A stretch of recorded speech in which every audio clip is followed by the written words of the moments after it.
చివరిగా ఒక అంశం, ఎందుకంటే ఇప్పుడు మీరు కానీ మానవతారాయ్ కానీ చరణ్ కౌశిక్ కానీ ఇంకా బాలలక్ష్మి కానీ సంథింగ్ వీళ్ళంతా ఎవరైతే ఉన్నారో 65% వరకు మంచి ఒక జంబో కమిటీ అందరికీ అన్ని వర్గాల వారికి కూడా సబ్ క్యాస్ట్లు కూడా న్యాయం చేసే విధంగా చేశారని చెప్పి మీ పీసీసీ ప్రెసిడెంట్ కానీ మీరంతా కూడా మీ దగ్గర నుంచి వస్తున్నటువంటి వ్యాఖ్యలే.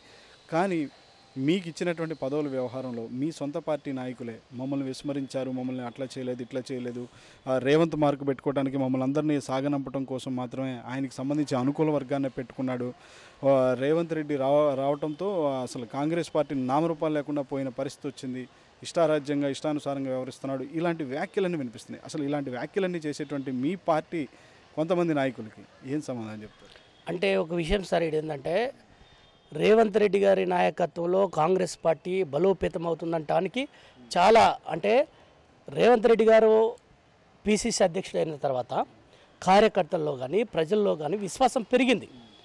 అంటే విశ్వాసం పెరిగి అది భరోసా వైపు అది అవుతున్నది, గతంలో అవుతున్నది. ఎందుకు చెప్తా ఉన్నానంటే గతంలో రాజశేఖర్ రెడ్డి గారు పాదయాత్ర పెట్టిన తర్వాత అధికారంలోకి వచ్చిన తర్వాత రాజశేఖర్ రెడ్డి గారు ఎట్లయితే ఇమేజ్ పొందగలిగిండో రేవంత్ రెడ్డి గారి విషయంలో కూడా అసలు అధికారంలో రాకముందే ప్రజల అభిమానం చూరగొన్నాడు. అంటే ఈ రేపు భవిష్యత్తులో కాంగ్రెస్ పార్టీ అధికారంలోకి వస్తే రేవంత్ రెడ్డి గారి నాయకత్వంలో మాకు మేలు జరుగుతుందనే ఆలోచన చేస్తూ ఉన్నారు. కాబట్టి ఇక్కడ ఒక విషయాన్ని మాత్రం స్పష్టంగా చెప్పదలుచుకున్నాను సార్ నేను, ఏంటంటే రేవంత్ రెడ్డి గారి నాయకత్వంలో నేను అబ్జర్వ్ చేసినటువంటి విషయాలు చెప్తా.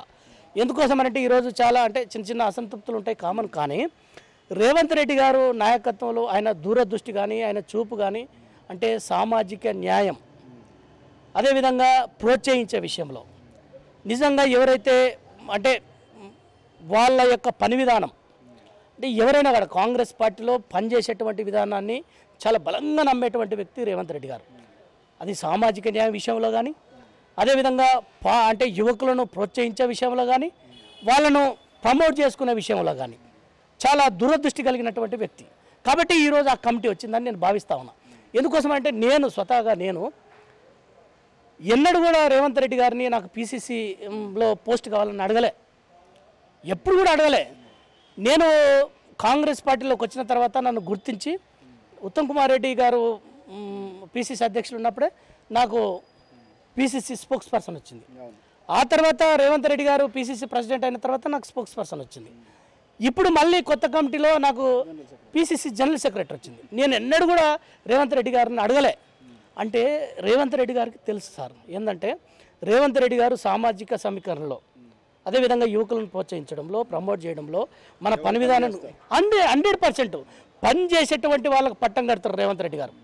ఆయనను ఎవ్వరు అడగాల్సిన అవసరం లేదు సార్, ఎవ్వరు అడగాల్సిన అవసరం లేదు. ఆయనకు దిల్ ఇలా గుండెలో ఉంది. ఆయనకు నిజంగా చెప్తున్నా, ఎమోషనల్గా చెప్తున్నాడు నేను. అంటే ఇప్పుడు రేవంత్ రెడ్డి గారిని చిన్న అంటే మాకు కొంత అంటే ఎవరిని కూడా పూర్తి స్థాయిలో ప్రమోట్ చేసే పరిస్థితి ఉండదు, అందరినీ చేయరు కదా. అంటే ఎంత చేసినా కూడా చిన్న అసంతృప్తులు అనేవి ఉంటాయి. కాబట్టి నేను ఏమంటున్నా అంటే ఈరోజు ఇంత జంబో కమిటీ రావడానికి, ఇంత పెద్ద కమిటీ రావడానికి ఎంత కసరత్తు చేస్తే ఎంత సామాజిక సమీకరణ చూడండి. దాంట్లో ఎస్సీలలో మాదిగలు, మాలలు, బీసీలలో గౌడ్సు, యాదవ్సు, పద్మశాలీసు, అదేవిధంగా ముదిరాజులు, కుర్మ వాళ్ళకు సంబంధించినటువంటి అంటే చాలా సమీకరణలు. అదేవిధంగా నీకు ఓసీలలో కూడా అన్ని క్యాస్ట్లు వచ్చేటట్టుగా సబ్ క్యాస్ట్లో కూడా న్యాయం జరిగింది. ఆ కమిటీ చూస్తే తెలుస్తుంది. మళ్ళీ ఎస్టీలకు కూడా లంబాడీస్లకు కానీ ఆదివాసులకు కానీ అందరికీ న్యాయం జరిగేటువంటి దాంట్లో ఆ యొక్క లిస్టు చూస్తే తెలుస్తుంది. కాబట్టి మనము నేను అంటే దురదృష్టి ఉన్నటువంటి వ్యక్తి రేవంత్ రెడ్డి గారు సామాజిక న్యాయంలో అని ఎందుకంటున్నంటే ఆ లిస్టు చూస్తే ఎవరికైనా అర్థమవుతుంది. ఎవరైనా ఈరోజు ఎవరైనా అసంతృప్తి ఉన్న వారు చూడండి ప్లీజ్, దయచేసి దాన్ని ఆ లిస్టును చూడండి. కాబట్టి దాంట్లో అందరినీ ప్రోత్సహించేటట్టుగా పనిచేసే వాళ్ళని సామాజిక సమీకరణల దృష్ట్యా అదేవిధంగా వాళ్ళను అంటే జిల్లాల వారీగా కావచ్చు అదే అందరినీ ప్రమోట్ చేసేటువంటి పరిస్థితి.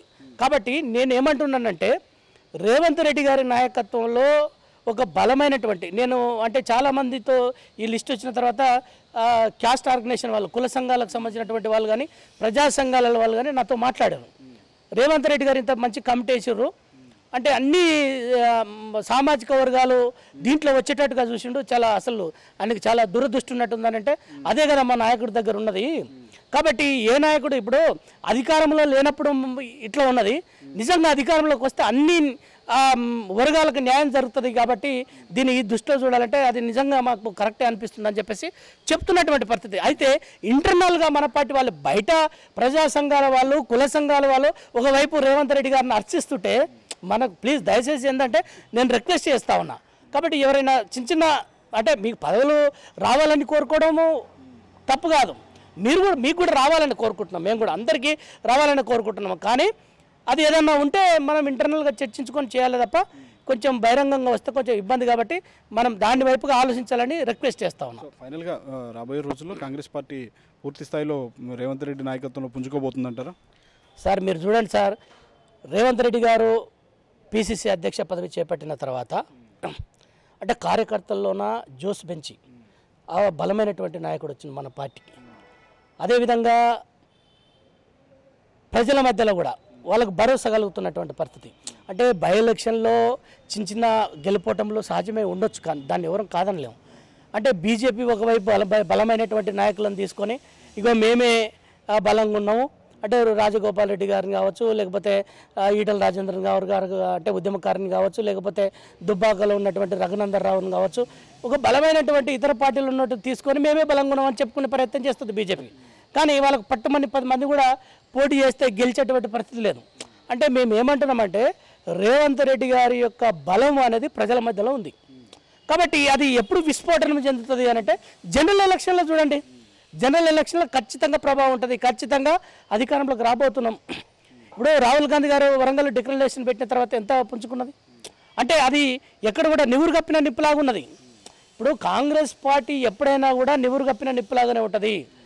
అది సందర్భం వచ్చినప్పుడు బయటకు వస్తుంది, వెళ్తున్నిస్తుంది.